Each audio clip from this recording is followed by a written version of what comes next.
I was standing at my kitchen window, watching the rain streak down the glass, when I heard their cars pull into the driveway. Two doors slammed in quick succession, Riley's pristine BMW, followed by Bobby's flashy Tesla.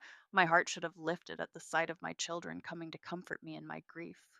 Instead, something cold settled in my stomach.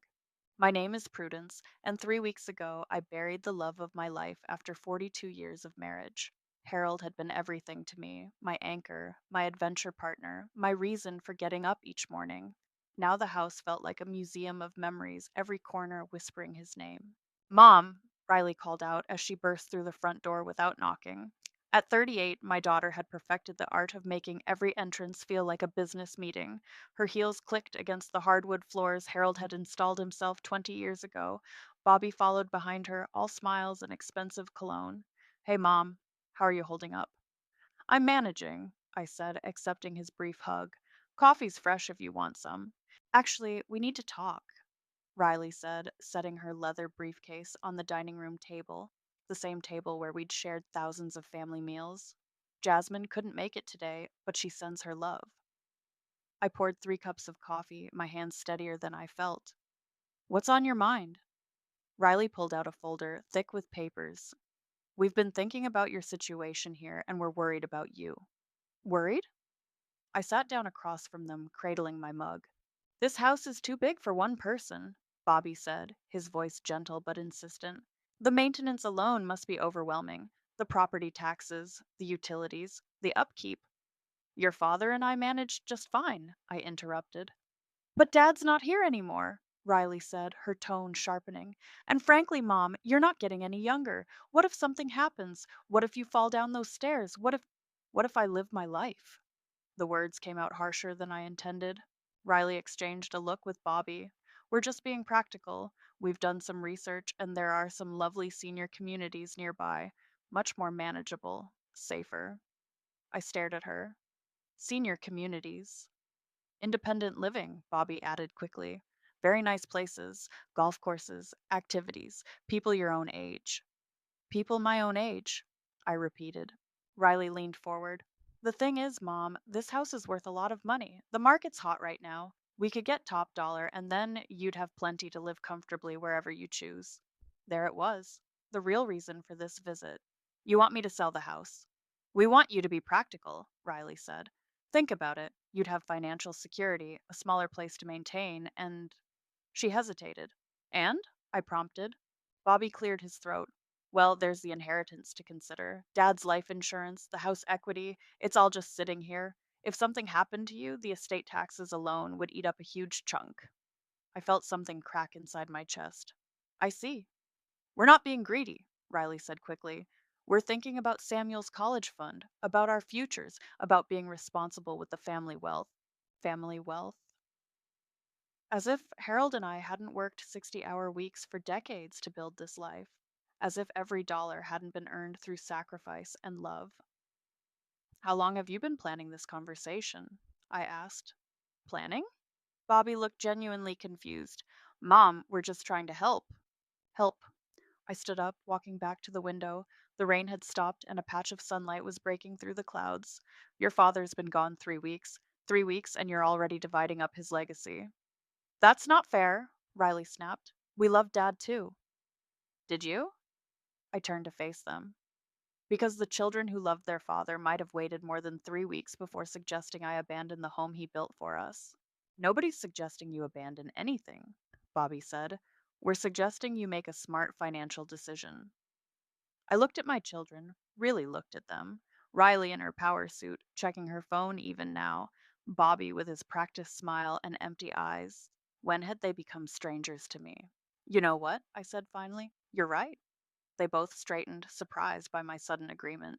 This house is too big. Too many memories, too much work. I nodded slowly.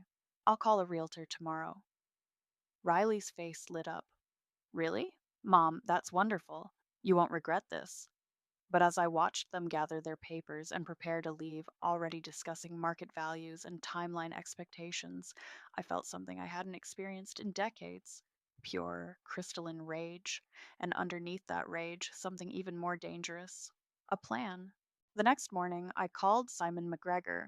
I'd seen his face on bus benches and billboards around town, slicked back hair, $1,000 smile, and the tagline, I'll get you top dollar fast. Mrs. Ferguson, what a pleasure, he said when I reached him. I heard about Harold. My condolences. Thank you. I need to sell my house. Quickly. Music to my ears. When can I come take a look? This afternoon. And Simon, I want this done quietly. No signs, no open houses. Can you handle that? Absolutely.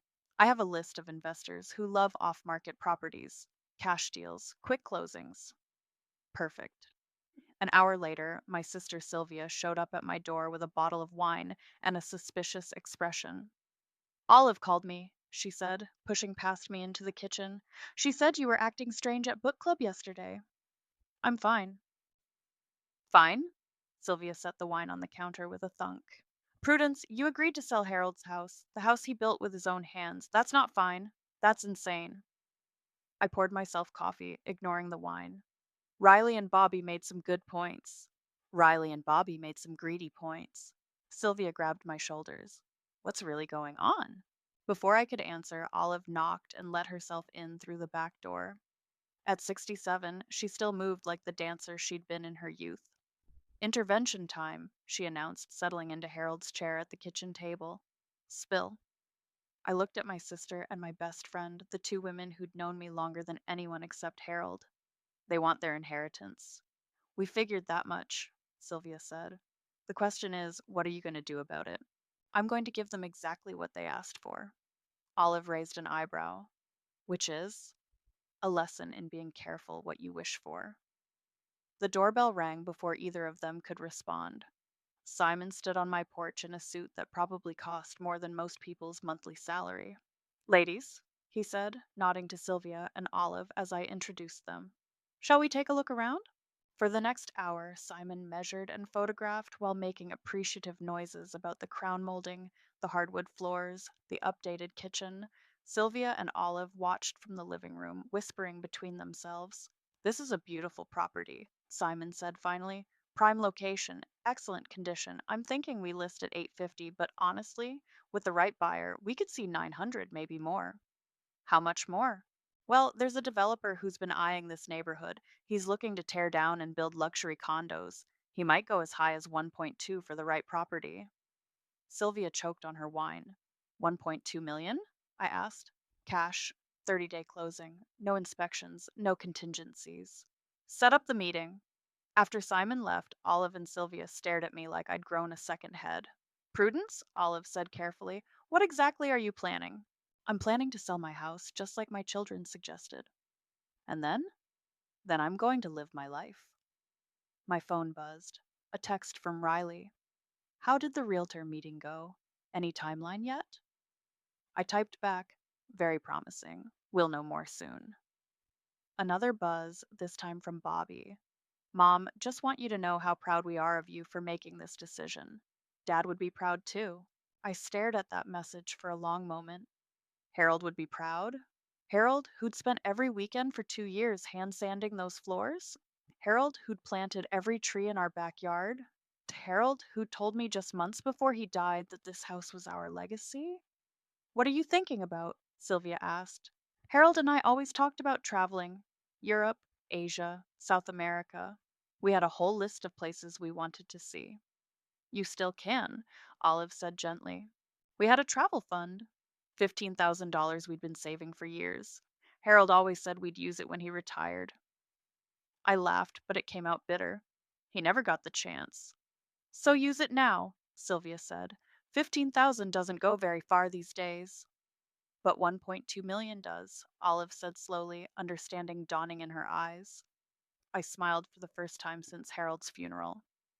It certainly does. My phone rang. Riley. Mom, I've been thinking. Maybe we should meet with the realtor together, to make sure you're getting the best deal. That's sweet, honey, but I can handle it. I just want to make sure you're not being taken advantage of. These realtors can be sharks. Don't worry about me. I'm tougher than I look. After I hung up, Sylvia poured 3 glasses of wine. To Harold, she said, raising her glass. To Harold, Olive echoed. To Harold, I said, and to giving our children exactly what they deserve. We drank, and for the first time in weeks, I felt something other than grief. I felt alive. The closing took place on a Tuesday morning in Simon's office. The developer, a quiet man named Marcus, handed me a cashier's check for $1.2 million without blinking. Just like that, 42 years of memories became numbers on a piece of paper. Pleasure doing business with you, Mrs. Ferguson, Simon said, shaking my hand. What's next for you? Adventure, I said, and meant it. I'd already packed one suitcase, just the essentials. Everything else could wait. At the bank, I deposited the check and arranged for immediate access to my funds. The teller, a young woman named Jessica, looked impressed. Big plans? She asked. The biggest. That afternoon, I booked a flight to Rome, first class, leaving in 2 days. Then I called Sylvia. Want to help me shop for a European wardrobe? Oh my God, you're really doing this. I'm really doing this. We spent the afternoon at Nordstrom, buying clothes I'd never dreamed of owning: silk scarves, Italian leather shoes, a cashmere coat that cost more than I used to spend on groceries in 3 months. Your children are going to lose their minds, Sylvia said as I tried on a designer dress. That's the point. My phone had been buzzing all day with texts from Riley and Bobby asking for updates. I'd been giving them vague responses, still working on details, and these things take time. The night before my flight, I sat in my empty house, my former house, with takeout Chinese food and a bottle of Harold's favorite wine. The movers had taken my few selected belongings to storage. Everything else had been donated or sold. I pulled out my phone and opened Instagram. I'd created the account years ago but never used it. Time to change that. I uploaded a photo I'd taken of my boarding pass and typed, "At 66, I'm finally taking that trip Harold and I always talked about. Rome, here I come. Never too late. Living my best life." Then I turned off my phone. The flight to Rome was everything I'd imagined. The first class seat reclined into a bed, the food was restaurant quality, and the flight attendant, Maria, treated me like royalty. First time to Italy? She asked. First time anywhere, really. My husband and I always planned to travel, but I shrugged. Well, you're going to love it. Rome is magical. She was right. The moment I stepped off the plane, I felt something shift inside me. The air smelled different, older, richer, full of history. My taxi driver, Giuseppe, spoke broken English, but his enthusiasm was infectious. You stay how long? He asked. As long as I want, I said, and laughed at the freedom in those words. My hotel overlooked the Spanish Steps. The concierge, Elena, helped me plan my first day: the Colosseum, the Vatican, a walking tour of the historic district. That evening, I sat at a sidewalk cafe with a glass of Chianti and fresh pasta, watching the world go by. I pulled out my phone and took a selfie, me grinning like a teenager with the Roman sunset behind me. I posted it with the caption, "When life gives you lemons, book a flight to Italy. Day one in Rome, and I'm already in love. Harold would have loved this place." Roman holiday, widow, life, no regrets. Then I turned my phone back on. 47 missed calls, 63 text messages. Riley, "Mom, call me now." Bobby, "What the hell is going on?" Riley, "Are you having some kind of breakdown?" Bobby, "Mom, this isn't like you. Where are you getting the money for this?" Riley, "I'm calling the hotel. You need to come home." Bobby, "We need to talk about the house sale. When do we get the proceeds?" I sipped my wine and typed back to both of them, "Having a wonderful time. Don't worry about me." My phone immediately rang. Riley, "Mom, what is going on? You can't just disappear to Europe without telling anyone." "I'm not disappearing. I'm traveling." "With what money? The house hasn't even sold yet." "Actually, it has. Closed yesterday." Silence. Then, "What do you mean, closed? We were supposed to discuss the offers together." "You said I should sell, so I sold." "But the money is mine." "Mom, you can't be serious. That money is supposed to be our inheritance." I watched a young couple walk by, holding hands and laughing. "Your inheritance is the love and values your father and I gave you. The money is mine to do with as I please." This is insane. You're acting completely irresponsible. I'm acting like someone who just realized she's been living for everyone but herself for 66 years. Mom, listen to me. I hung up and blocked both their numbers. Then I ordered dessert and another glass of wine. My phone buzzed with notifications as my Instagram post started getting likes and comments from friends I hadn't heard from in years. Good for you, Prudence. Harold would be so proud. Living your best life. I smiled and started planning tomorrow's adventure. The Amalfi Coast was calling. I was sitting at a cafe in Florence, sketching the Duomo in a journal I'd bought at a local shop when I saw her. Riley, marching across the piazza like she owned it, her face a mask of barely controlled fury. There you are, she said, dropping into the chair across from me without invitation. Riley, what a surprise! I calmly closed my journal. How did you find me? Your Instagram posts. Very helpful, actually. She signaled the waiter. Espresso, double. You flew all the way to Italy? You left me no choice. You blocked my calls. You're spending our inheritance like it's monopoly money, and you're posting about it on social media like some kind of. She gestured wildly. Like some kind of influencer. The waiter brought her espresso. She downed it in one gulp. How much have you spent so far? She demanded. I haven't been keeping track. Haven't been. Riley pulled out her phone. First class flights, five-star hotels, designer clothes. I did some research. You've blown through at least $50,000 in 2 weeks. It's my money. It's Dad's money. It's our family's money. An elderly Italian couple at the next table glanced over, frowning at Riley's raised voice. Lower your voice, I said quietly. Don't tell me to lower my voice. You stole our inheritance. I didn't steal anything. I sold my house, and I'm using the proceeds to live my life. Riley leaned forward, her eyes blazing. This isn't living, Mom. This is a manic episode. You're having some kind of breakdown, and I'm not going to let you destroy our family's financial security because you're grieving. Grieving? I set down my cappuccino carefully. You think this is about grief? Of course it is. Dad dies. You go crazy. You make irrational decisions. The only irrational decision I made was raising children who see their mother as nothing more than a bank account. Riley's face went white. That's not fair. Isn't it? You couldn't wait 3 weeks after your father's funeral to start pressuring me to sell our home. You didn't ask how I was feeling, if I needed help processing my grief, if I wanted company. You asked about money. We were being practical. You were being greedy. The word hung in the air between us. Riley's mouth opened and closed like a fish. I am not greedy, she said finally. I'm responsible. I have a family to think about, a mortgage, Samuel's college fund. And I had a life to think about, a life I put on hold for 42 years to raise you and your brother. Nobody asked you to do that. The Italian couple was openly staring now. Other diners had turned to watch our drama unfold. You're right, I said, standing up. Nobody asked me. I chose to sacrifice my dreams, my ambitions, my desires, because I thought that's what good mothers did. I thought if I gave you everything, you'd love me enough to care about my happiness. We do care. No, you don't. You care about what I can give you. And now that I've decided to give something to myself, you're furious. Riley stood too, her chair scraping against the cobblestones.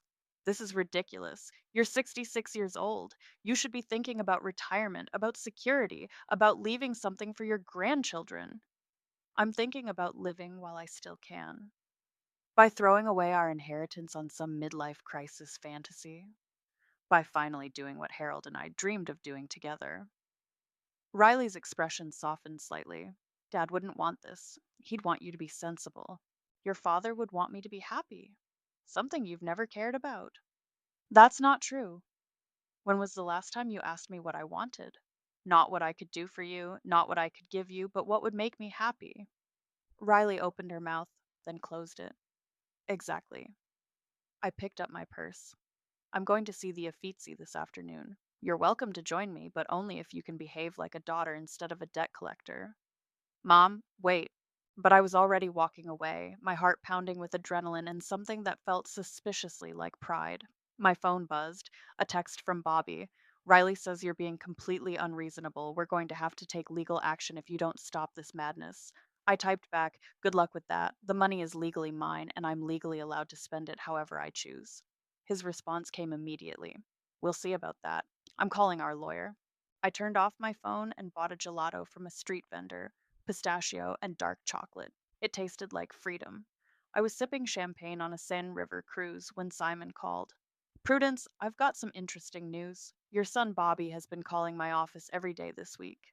Let me guess, he wants details about the sale. More than that, he's threatening to sue me, you and the buyer, claims you were mentally incompetent when you signed the papers. I nearly choked on my champagne. Mentally incompetent? His exact words were elderly and grieving, clearly not in her right mind. He's demanding I reverse the sale. Can he do that? Simon laughed. Not a chance. You were sharp as a tack during our meetings. I've got witnesses, documentation, everything. But he's making noise about getting a court order to freeze your assets. On what grounds? Elder abuse. He's claiming your sister and friend are manipulating you into spending recklessly. I looked across the boat deck where Sylvia was chatting with a handsome French gentleman about wine regions. She'd flown out to meet me in Paris 3 days ago. That's ridiculous. I know that, you know that, but he's hired a lawyer, some hotshot from Riley's firm. Of course he has. After I hung up, Sylvia appeared with two fresh glasses of champagne. You look murderous, she said. What happened? I filled her in on Bobby's latest scheme. The little weasel, she said. What are you going to do? Exactly what I've been doing, living my life. But what if they actually manage to freeze your accounts? They won't. I've got the best legal protection there is. Which is? I'm completely sane, the money is legally mine, and I'm spending it on myself instead of drugs or gambling. I raised my glass. To mental competence. To mental competence, Sylvia echoed. That evening we had dinner at a tiny bistro near the Louvre. I posted a photo of my coq au vin with the caption, Paris is even more beautiful than Harold and I imagined, eating at the same cafe where Hemingway used to write, Some dreams are worth waiting for. Parisian nights at living the dream. Within minutes, the comments started pouring in. You go, girl. Inspiring. Never too late to chase your dreams. Your kids should be ashamed of themselves. That last one surprised me. I clicked on the profile. It belonged to my neighbor back home, Margaret. More comments appeared. Saw the news about your son trying to have you declared incompetent. Disgusting. Riley and Bobby should be embarrassed. You raised them better than this. Team Prudence all the way. I showed Sylvia my phone. How does everyone know about the legal threats? Social media moves fast. Someone probably saw court filings, or maybe Bobby's been running his mouth. My phone rang. Olive. Honey, are you seeing what's happening online? Just started to. What's going on? Bobby posted on Facebook a long rant about how you've abandoned your family and are squandering your children's future. He's asking people to share it to help bring you to your senses. Oh no. Oh yes, but here's the thing, it's backfiring spectacularly. Everyone's commenting about what entitled brats your kids are. Margaret shared it with a paragraph about how you spent 40 years volunteering at the church and helping everyone in the neighborhood. Sylvia was grinning. This is better than reality TV. There's more, Olive continued. Riley posted something too, very lawyerly, talking about elder financial abuse and concerned family members, but people are roasting her in the comments. I opened Facebook on my phone. Bobby's post had over 300 comments, and they weren't going the way he'd hoped. Your mom deserves to enjoy her money. Maybe if you'd been better children, she would have wanted to share it. Imagine being this entitled to your parents' money. She raised you, fed you, housed you for 18 plus years. She doesn't owe you anything else. Riley's post was getting similar treatment. This is disgusting. Let your mother live her life. Elder abuse? She's traveling, not buying drugs. You're a lawyer and you don't understand that parents can spend their own money? My phone buzzed with a text from an unknown number. Grandma? It's Samuel. Can we talk? I stepped away from the table to call him. Grandma, I saw what Mom and Uncle Bobby posted online. Everyone at school is talking about it. My heart sank. Oh, sweetheart, I'm sorry you're caught in the middle of this. Are you really spending all our inheritance money? I'm spending my money, yes. Good. What? I said good. Mom and Uncle Bobby have been acting like jerks. They keep talking about the money like Dad is already dead or something. It's gross. Samuel. No, Grandma, it's true. Last week I heard Mom on the phone with someone saying she wished you'd just get on with it so they could move forward with the estate planning. She didn't know I was listening. I felt sick. I'm sorry you heard that. I'm not. Now I know who they really are. His voice cracked slightly. I miss Grandpa and I miss you, but I don't miss listening to them complain about money all the time. I miss you too, sweetheart. Are you having fun in Paris? I am. Good. Spend every penny if you want to. You earned it. After we hung up, I rejoined Sylvia at the table. Everything okay? She asked. Better than okay. I raised my glass again. To Samuel, the only family member with any sense. To Samuel, she agreed. And to your children, learning that karma's a bitch. I was browsing a market in Barcelona when Olive called, practically shouting into the phone. Prudence, you need to see what's happening. Bobby's post has gone viral. What do you mean, viral? I mean, millions of people have seen it. Someone screenshot his Facebook rant and posted it on Twitter with the caption entitled Adult Children Demand Inheritance from Living Mother. It's everywhere. I ducked into a quiet cafe and opened Twitter on my phone. The screenshot of Bobby's post had 2.3 million views and 45,000 retweets. The comments were brutal. Imagine being this shameless about wanting your mom's money. She's 66, not 96. Let the woman live. Abandoned your family? She's on vacation, not joining a cult. The audacity of these grown adults is staggering. Plot twist, maybe if they'd been better kids, she would have wanted to leave them money. My phone started buzzing with friend requests and messages from complete strangers. You're an inspiration. Don't let them guilt you into coming home. Spend every penny, Queen. I was scrolling through the responses when a young woman approached my table. Excuse me, are you the American lady from the viral post? The one traveling around Europe? I. Yes? Oh my god! She pulled out her phone. Can I get a selfie? You're like famous. Everyone's talking about how badass you are. Before I knew it, three more people had gathered around my table, all wanting photos and asking about my travels. A local news reporter even showed up. Senora Prudence, how do you respond to your children's accusations? She asked in accented English. I respond by living my best life, I said, surprising myself with how confident I sounded. That evening, I video called Sylvia from my hotel room. Have you seen the news coverage? She asked immediately. What news coverage? CNN picked up the story. American widows' European adventure sparks debate about family obligations. You're trending on TikTok too. I'm on TikTok? Someone made a video using your Instagram photos with that song about living your best life. It has 3 million views. I hung up and Googled myself. There I was on news websites, social media platforms, even a segment on Good Morning America titled The Great Inheritance Debate. My phone rang. Riley. Mom, you need to come home. Now. Hello to you too, Riley.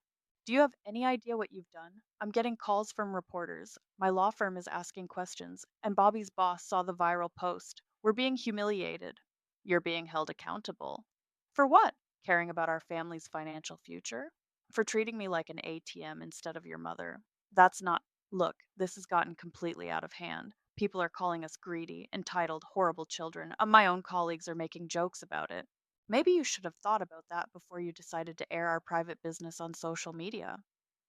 I didn't make it go viral. No, but you made the post that started it all. You put our family drama online, Riley. You just didn't expect people to side with me. There was silence on the other end.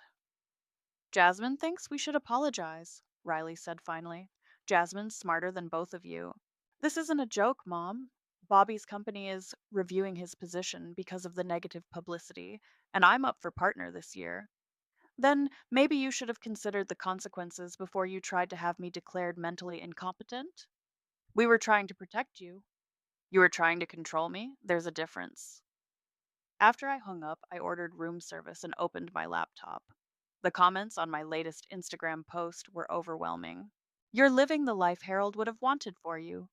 Your children are learning a valuable lesson about respect. Never apologize for choosing yourself. But then I saw one that made my stomach drop. Grandma, please call me. Mom and Uncle Bobby are really upset, and Dad's talking about not letting me see you anymore. I don't understand why everyone's so angry. Samuel, I immediately called him. Grandma, I can't believe you're famous. Samuel, are you okay? Your mom said. Dad's being stupid. He says you're embarrassing the family, and I can't talk to you until you come to your senses. But I don't care. You're not embarrassing anyone. Mom and Uncle Bobby are embarrassing themselves. Sweetheart, I don't want this to affect your relationship with your parents. It's not your fault they're acting like jerks. Everyone at school thinks you're cool. My friend Jake said his grandma saw you on the news and called you a badass senior citizen. Despite everything, I laughed. I miss you, Grandma. When are you coming home? I don't know yet. I'm thinking about visiting Morocco next. That sounds amazing. Take lots of pictures. After we hung up, I sat on my hotel balcony looking out at the Mediterranean. My phone kept buzzing with notifications, interview requests, messages of support, even a few book deal inquiries. I'd wanted to teach my children a lesson about taking me for granted. I hadn't expected to become a symbol of late life empowerment for millions of strangers, but as I watched the sunset paint the sky in brilliant oranges and pinks, I realized something. I wasn't ready to go home yet, not even close. I was in Marrakesh, haggling over a beautiful silk scarf in the souks, when Olive called with news that made me book the next flight home. Margaret had a heart attack, she said. She's asking for you.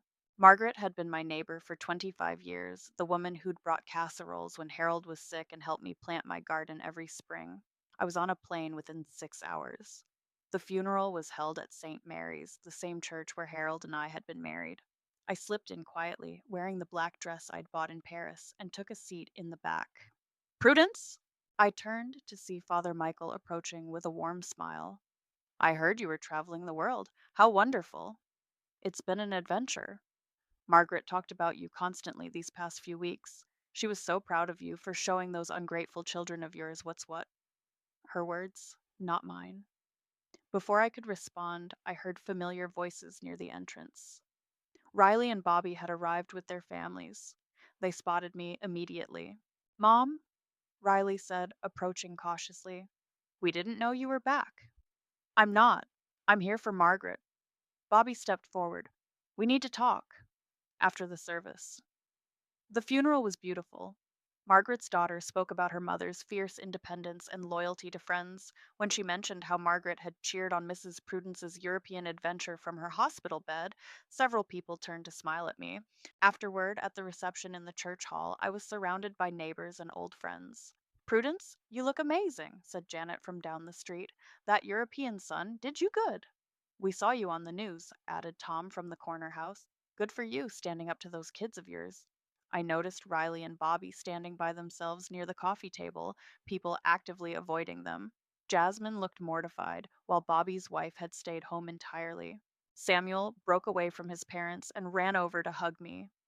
Grandma, you're back! Did you bring me something from Morocco?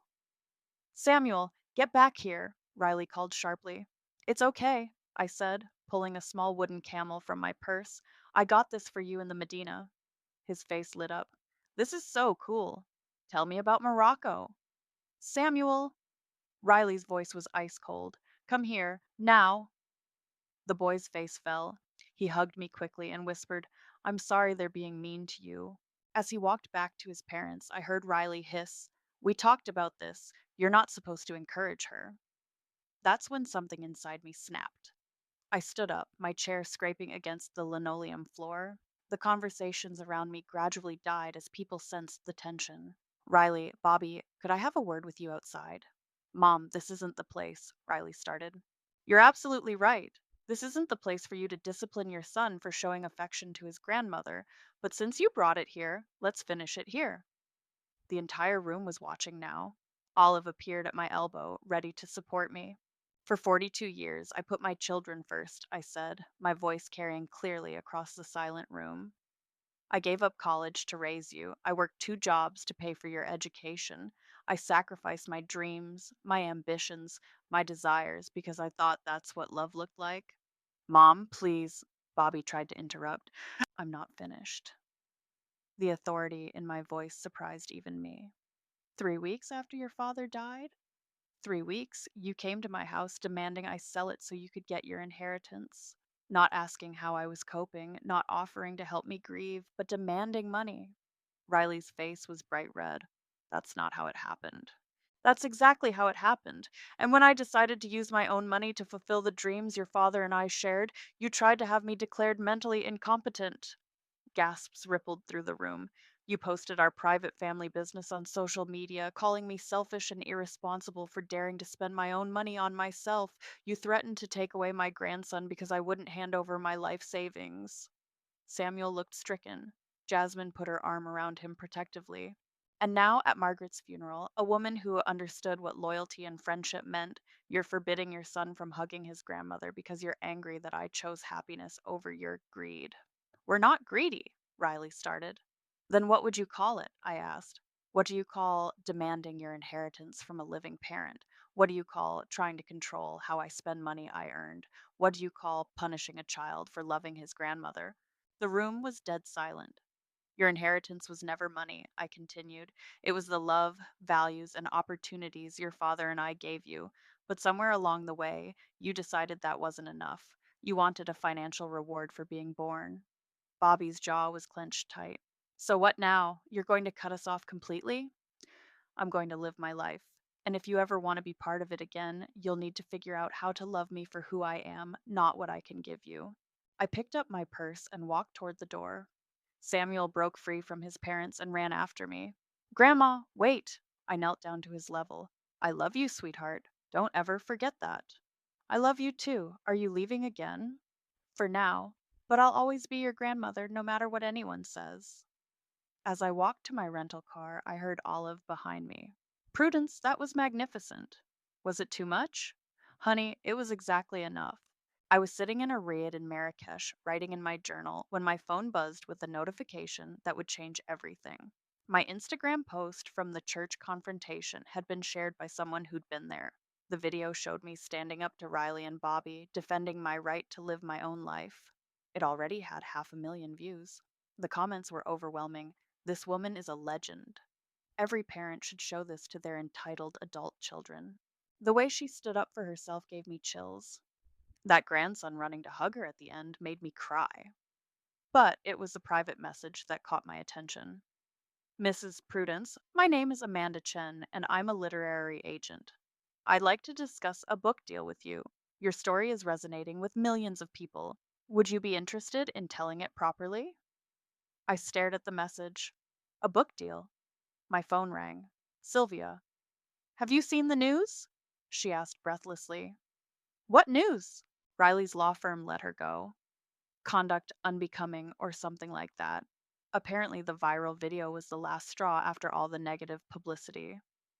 I felt a stab of something, not quite guilt, but concern. Oh no. Oh yes.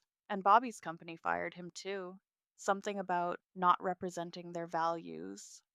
Sylvia? Wait, there's more. Jasmine filed for separation. She's staying with her sister and taking Samuel with her. My heart sank. Poor Samuel. Actually, he's the one who called me. He wanted you to know that his mom is on your side now. She said she's been watching Riley and Bobby's behavior and she's disgusted by it. Before I could process this, another call came in. Samuel. Grandma, guess what? Mom says I can call you whenever I want now. Samuel. Sweetheart, how are you handling everything? I'm okay. Mom explained that Dad and Aunt Riley were being mean to you because they wanted money. And that's not how families should treat each other. I'm sorry your parents are having problems. Mom says it's not your fault. She says Dad needs to learn how to be a better person before she'll come back. That evening, I video called Olive from my hotel terrace. The whole town's talking about what happened at the funeral, she said. People are saying it's about time someone put those two in their place. I didn't mean for them to lose their jobs. Honey, they did that to themselves. You just gave them enough rope. What about Samuel? Jasmine brought him by yesterday. He's doing fine. She said she wants to apologize to you when you get back. I'm not sure when that'll be. Well, whenever you're ready. But you should know, Bobby came by my house yesterday. What did he want? To ask for your phone number. He looked terrible, Prudence, unshaven, rumpled clothes. He said he wanted to apologize. What did you tell him? I told him apologies don't work through intermediaries. If he wants to make things right, he needs to figure out how to do it himself. The next morning, I was having breakfast when my phone rang. Unknown number. Mom, it's Bobby. I almost hung up, but something in his voice stopped me. I know you probably don't want to talk to me, he continued, but I need to say this. I'm sorry. I'm so, so sorry. Bobby, no, please let me finish. I've been thinking about what you said at the funeral, and you're right about everything. I was greedy. I was entitled. I treated you like a bank account instead of my mother. His voice cracked. I lost my job. My wife left me, and I'm probably going to lose my house. But the worst part is knowing I hurt you, knowing I made you feel like we didn't love you. I waited. I do love you, Mom. I know I have a terrible way of showing it, but I do. And I'm going to spend however long it takes proving that to you. Bobby, I don't want your money. I don't want the inheritance. I just want my mom back. I found myself crying on a hotel terrace in Morocco, talking to my son, who was finally talking to me like I mattered. Where are you staying? I asked. Olive's letting me use her guest room until I figure things out. And Riley? She's struggling. The job loss hit her hard, but she's starting to understand what we did wrong. That afternoon, I made a decision. I opened my laptop and started typing. Update. To everyone who's been following my story, thank you for your support. It's meant more than you know. I want you to know that my son Bobby called me today to apologize. Really apologize. Not because he wants money, but because he finally understands that he hurt someone he loves. My daughter Riley is learning the same lesson, though it's taking her longer. My grandson Samuel is safe and loved by his mother, who has shown more wisdom than any of us. I'm not ready to come home yet. I have more places to see, more dreams to fulfill, but I'm no longer running from my family. I'm running toward the person I was always meant to be. To other parents dealing with entitled adult children, you don't owe them your life savings. You don't owe them your dreams. You owe them love, guidance, and boundaries. Sometimes the greatest gift you can give your children is letting them face the consequences of their choices. To adult children who think they're entitled to their parents' money, you're not. Your inheritance is the love, values, and opportunities they gave you. Everything else is a gift, not a right. I'll be in Morocco for another month. Then maybe Japan. Harold always wanted to see the cherry blossoms. Love to all. Prudence P.S. I'm writing a book. Stay tuned. I hit post and closed my laptop. Tomorrow I would explore the Atlas Mountains. Tonight I would call my son back and start the long process of rebuilding what we'd broken. Some stories don't have perfect endings, but sometimes they have hopeful beginnings.